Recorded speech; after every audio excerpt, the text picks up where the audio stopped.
साथ जुड़े और हमारे दर्शकों तक महाराष्ट्र की राजनीति को इतने बेहतर तरीके से साफ करके बताया, उसके लिए आपका बहुत बहुत धन्यवाद। खबरों में आगे बढ़ेंगे। 2024 लोकसभा चुनाव के नतीजों के बाद एनडीए के खाते में 292 सीटें आई, तो इंडिया अलायंस को 234 सीटें मिली, वहीं अन्य को 17 सीटें मिली। चुनाव के नतीजों के बाद एनडीए और इंडिया अलायंस दोनों ही सहयोगी पार्टियों को लुभाने में लग चुकी हैं। सूत्रों की माने तो इंडिया अलायंस ने बिहार के सीएम नीतीश कुमार को डिप्टी पीएम का पद तक ऑफर कर दिया है। दूसरे आंध्र के टीडीपी पार्टी प्रमुख चंद्रबाबू नायडू को भी अपनी तरफ लाने के लिए इंडिया गठबंधन जुटी हुई है। आपको बता दें कि महाराष्ट्र में शिवसेना यूबीटी ने 9 सीटों पर जीत दर्ज की है। एनसीपी शरद पवार ने 8 और अकेले कांग्रेस ने 13 सीटों पर जीत का परचम लहराया। वहीं बीजेपी ने अकेले 9, शिवसेना शिंदे 7 और एनसीपी अजीत पवार ने 1 सीट पर जीत दर्ज की। 2019 लोकसभा चुनाव में बीजेपी ने अकेले 23 सीटें जीती थी। नीतीश कुमार, चंद्रबाबू नायडू के बाद अब सबकी निगाहें उद्धव ठाकरे की तरफ भी हैं कि क्या ठाकरे एक बार फिर से एनडीए में शामिल होंगे या फिर ये ठाकरे की कोई नई रणनीति है। स्टेप डाउन तो मोदी जी ने करना चाहिए।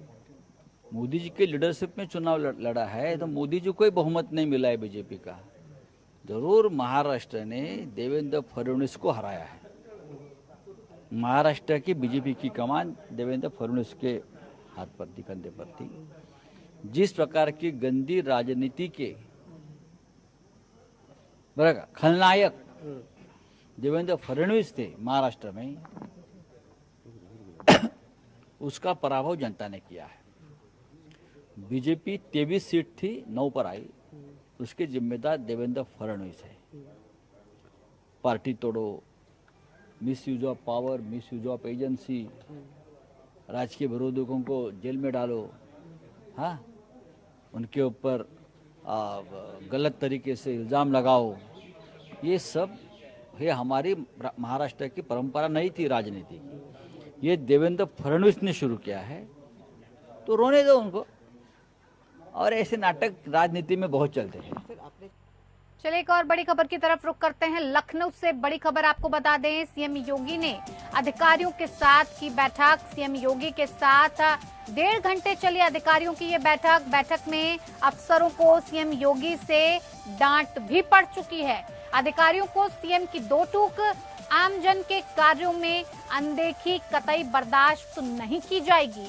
लोकसभा चुनाव के बाद मुख्यमंत्री योगी आदित्यनाथ एक्शन में आ गए हैं। मुख्यमंत्री आवास में 1.5 घंटे तक बैठक चली और इस मीटिंग में सीएम ने कई अफसरों को तलब किया है और उनके विभागीय कामों की समीक्षा हुई है। बैठक के बाद सूत्रों ने ये दावा किया कि कुछ विभागों के प्रमुखों को सीएम ने डांटा भी है और इस बैठक में सीएम योगी ने सभी अपर मुख्य सचिवों, प्रमुख सचिवों, कुछ विभागों के सचिवों को भी तलब किया। बैठक में हर एक विभाग के काम की समीक्षा हुई। सीएम ने शासन के बड़े अफसरों को विभागीय कामकाज के ब्यौरे के साथ बुलाया था।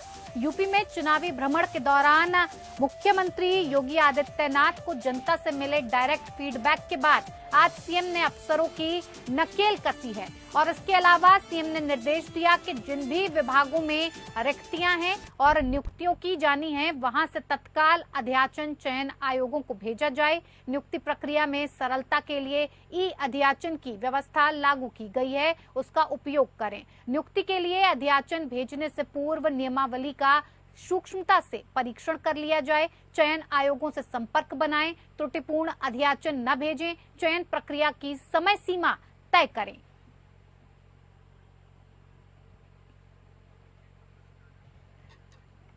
तो देखिए, योगी आदित्यनाथ ने चुनावों के बाद ये पहली बैठक अधिकारियों के साथ की है और एक्शन मोड में नजर आए हैं। इसी पर ज्यादा बातचीत के लिए हमारे विशेष संवाददाता आनंद सिंह हमारे साथ जुड़ गए हैं। आनंद, देखिए, जिस तरह से योगी आदित्यनाथ ने बैठक बुलाई, बड़े बड़े अधिकारियों को तलब किया, अपनी रिपोर्ट के साथ डांट फटकार लगाई, क्या लगता है इस बैठक में किस तरह से दिशा निर्देश जारी किए गए योगी आदित्यनाथ की तरफ से?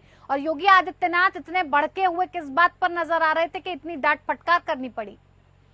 जी बिल्कुल, देखिए, लोकसभा का चुनाव चला है, करीब 1 महीने से ज्यादा वक्त तक चुनाव चला। इसके बाद अब एक बार फिर जो विभागीय कार्य उनमें तेजी आए, वो विभागीय कार्य और तेजी से उसको लेकर मुख्यमंत्री योगी आदित्यनाथ ने जो आला अधिकारी थे, उच्च अधिकारी थे, उनके साथ एक बड़ी बैठक की है।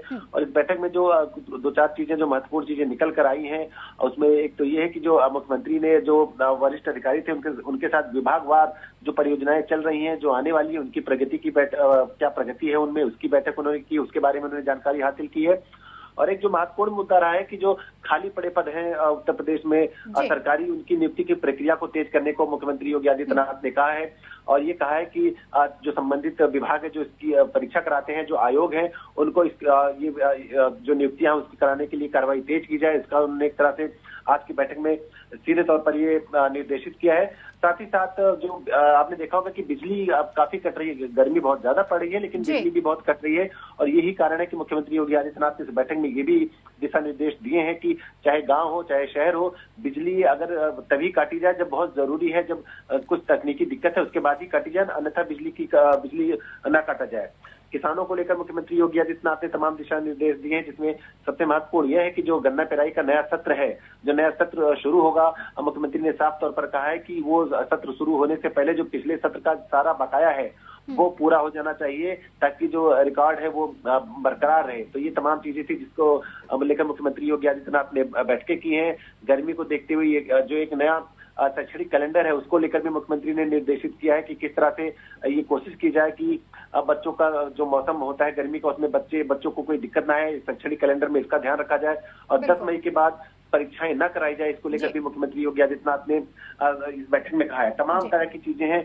हर घर नल से जल की जो योजना थी, खासकर बुंदेलखंड और विंध्य क्षेत्र के लिए, उसको लेकर मुख्यमंत्री ने दिशा निर्देशित किया है इस पूरी बैठक में। इसके अलावा तमाम मुद्दे ऐसे थे जिसको लेकर मुख्यमंत्री योगी आदित्यनाथ ने आला अधिकारियों को निर्देश दिए। बिल्कुल आनंद, आपका बहुत बहुत धन्यवाद तमाम जानकारी इस खबर से जुड़ी हुई हमारे दर्शकों तक पहुंचाने के लिए।